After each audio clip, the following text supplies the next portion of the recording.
right, we're coming to our Portage area. Just gonna go off what my scouting reports say. All right, Irish cross country fans, here we are out in Lebanon Hill Saturday morning, day after the Irish Invite.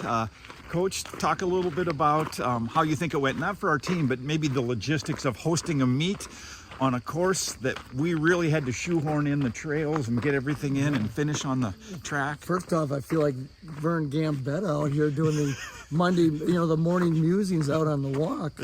How many steps you have yesterday? I had 32,000, a little north of 32,000 yesterday. Yeah, I had 27,000 when I got home, half of which were carrying a hurdle as we were setting up our finish chutes. Well, that's just kind of what we have to do. kind of what we do. Yeah, the course is just a lot of construction. Rosemont High School passed a bond last year. They're starting to build an activity center, additional classrooms, kind of things, always moving forward in District 196.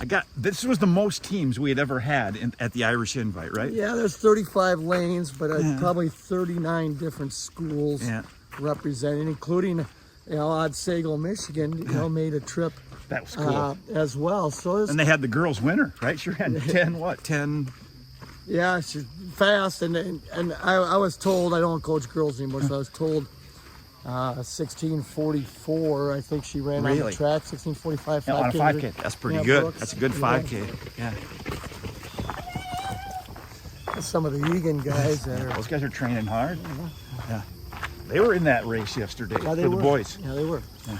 All right, so it was just interesting, and I really a shout out to a lot of the volunteers. Oh man, I don't want to miss say enough. any. Our athletic director, our principal was there helping everybody. Well, Will Finn, their athletic director, built a ramp going down. He built that the other day. Of course, Pete Roback's their principal. If there's an activity going on at Rosemont High School, Pete Roback's going to be there. Yeah.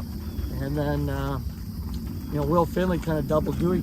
He went right from football Thursday night, cross country Friday morning, and then he had soccer game right at our finish line. Right after. Then Dana really kind of, with Chuck Hyatt leading the crew. And we had all kinds of parent volunteers on the course.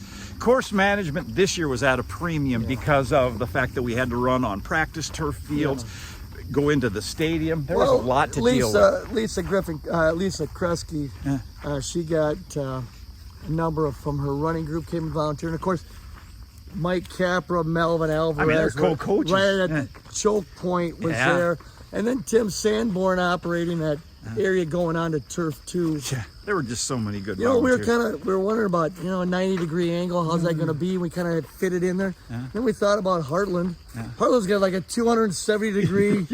Guys put their hand on the tree as they make the turn, the final turn there. So it worked out well, and just a little bit of a different setup, but a different, unique cross-country experience. It was a great environment. Yeah. Music, we had the scoreboard, keeping the Wayzata Results does a great job. TC Running, we had sponsors for the award shirts. RNA were fantastic. They stepped forward. They were what we like to call our platinum sponsor. This would be sort of like if you went on video and watched like the early Super Bowls and then to see what it has become today. It's too bad we don't have footage of the early Irish Invite, me with a whistle for the start, and it's just basically you and I cobbling something together. And now to see what it's become, it's just incredible. And the other comment I would make is it's just great for the sport that, to have that many people, kids involved in this race. What I think is the greatest sport in the world. It's a great sport, there's no question. Everybody's out there competing. No one's complaining about referees. I don't want to make a knock on the event that was right after us. But the juice at the cross country, and then all of a sudden you've got this, I'm a soccer fan. It was just it was great. Just a different environment altogether. Everybody's excited. And that's what I love about our sport is the fact that kid can be running 15 minutes, competing just as hard, and everybody's cheering for him. And in some other sports, they don't even get on the roster. They don't get to participate. Well, it's a sport where somebody who's out there more in the back, they get more playing time. If you think about it that way. In the other sports. All right, let's get to the meet. So what do you think? We ended up third. I think we had 141 points. Two Rivers wins it with 117. And I can't remember who was second.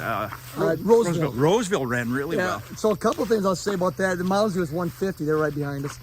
One thing I was just say Maybe we about should the go this way. meet. Yeah. That's really not a trail. Okay. One thing I say about the meet is hats off to Two Rivers. Ran Great, solid race up front there, and Roseville improving tremendously. They're better after losing the state champion Robbie Matura. Yeah. They ran pretty well, and then Mounds View was a little short-handed. They were right behind us there. We ran solid, but what I was going to say about the meet is I can't remember the last time in recent years that the winning team's over 100 points. Yeah. That really Well, when you speaks add to more, it speaks to the depth of the field. it could easily be true that the first 8 teams are going to qualify for their state meet this year. Right? Or have a chance. Yeah, or at least have a solid chance. Solid chance. Yeah. So, yeah, it was a great meet in that respect. How about Rosemount? How did we feel? Well, we're pretty good. It's solid for right now. Yeah. I think Channing Goodwin was, he was 5th yesterday. Yep. And Boston Peterson, I think, was 10th. yeah, he's top 10. Ran solid race. Abram too. Anderson, the All-State wrestler, kind of an interesting comedy. He didn't think he ran well. He was 18th. Yeah. I told him, well, you ran faster than you did last year. So, And he ended up being our section champ last year. so, Do the math. Yeah, we're pretty good. And we were pretty good back end with that, too. Evan Bodette, his first varsity competition ran A well. sophomore. People forget that. Yep. A year ago, who would have imagined? Yep, So, Ike Harder was our 5th man. ran solid. Yep. Really good race. Ran tough there. And then Chase Wells First meet as a on for the Irish. Yeah. And then Elias Schroeder lost part of his shoe there, and that was his first varsity race too. Yeah. So we had 7 solid there in the varsity, and so I thought it was a good opener. It's where we're at now, and considering we didn't really have the alumni meet, so to speak, this was kind of really our first go at for the season. Right. So we got 2 weeks. We got Mayo coming, and so we'll get ready for that and just keep training. Yeah, Right. keep training. How about lower level stuff? We didn't win. Other years we've won either a C or a JV or a Well, let's just ninth grade. Yeah, let's just start JV. Yep. JV, solid up front there in the JV as well. I think we were top 5 or close to that. Yeah. We had the top 10. What was Luke? We had 2 guys in the top 10. We had Luke Sanborn, I believe, was like 8th. Cody Boyson was 10th. Both those guys that work hard. And They're then great a kids. couple of guys that really broke through in the 800 last year. We're gonna count on them in the 800 this spring. Blake Butala. Yep. And Gavin Schwans. Yeah. And both of them have made giant strides last spring in the 8. And cross country is a necessary for them here in the fall. It's really fun to watch Blake Butala progress. Yeah. He was on the Green Machine, our AAA track team back about 10 years ago. So go way back with Blake. Yeah. And Gavin Schwans has made a good jump as well in that. And then Christian Case closed out our top 5 there in the JV. Okay. And so that was pretty good. And then in the 9th grade race, Hunter Fresky held on gamely coming in. Yeah. He was Got out a little hot maybe, but still ran fantastic. Right. Luke Gutted it Mulrooney out. just Tough. continuing to develop. Yes, he closed. First step, develop. That's all we want to look for at this age. I'm gonna go Just this kind of way. developing. There, Oliver Vilhauer, Brayton Wharton was there. And then I think Asher Steffen rounded out our 5th. And he has really made a giant strides in the 3 weeks we've had him so far. So we're pretty pleased there. And then in the C race, Clayton Bill really got to enjoy the experience. It was kind of like Frank Shorter coming into Munich alone into the stadium. It really did feel that way. Yeah, Clayton Bill came into the stadium. He comes by Coach Reese. Coach Reese is operating that choke point as they come off a turf to Entering the stadium. entering the stadium. Jeff Nelson with the To the music roars going. of the crowd. Yeah. Yes. And so we got a few of our guys coming by right now that we're going to talk guys. about actually coming through. So Clayton Bill wins the C.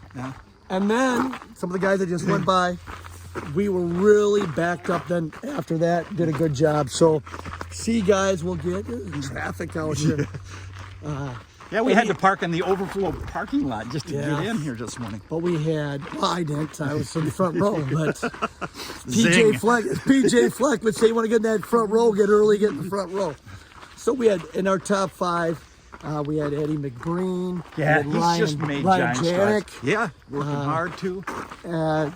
Nolan Ferens. Yeah. And then a guy I want to talk about specifically, finishing the top 10, Peyton Kim. Yeah, He was close. out of the shirts with less than 200 to go. Yep. And he showed some giddy up. There is a gear there, isn't it? Here he is, and it wasn't. You know, I said, you got to get one for the shirts. He got 3. He ended up with 8, but he really showed some signs. You know, of, our sophomore class is starting to blossom a little bit. it really is. Well, we've added a few guys, Emmett Atkins, Yeah. Will LeBrun. We're really starting to give a little depth into that sophomore group. That's a really solid group there. Yeah. What else we got? We've covered all the races? Yep, we got Mayo coming up. Yeah. I think that's on Patriots Day, September 11th. Okay. With that, so We'll just keep working hard and get after it. that's what we're going to do. All right. See you. All right, Irish fans, we're here with Kyle Russo, class of 2006.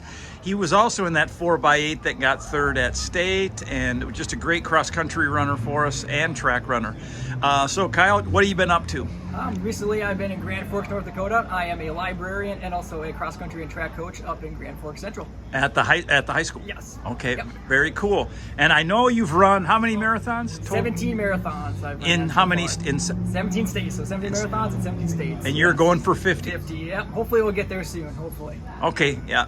You do what, 3 or 4 a year? 3 or 4 a year at least, yeah. Okay. Yep. All right. Anything you picked up from cross-country track that you still are able to use today? A lot of it is just hard work and determination. Yeah. I'm definitely learning that through cross-country and track, just running with Coach Harder, Coach Fendrick, just awesome guys, and just using that a lot for my own running, and then also as teaching and coaching, and as a parent, I have 3 little ones at home too. All so right. definitely instill that in them as well. So. Very cool. Thanks. 45, 46.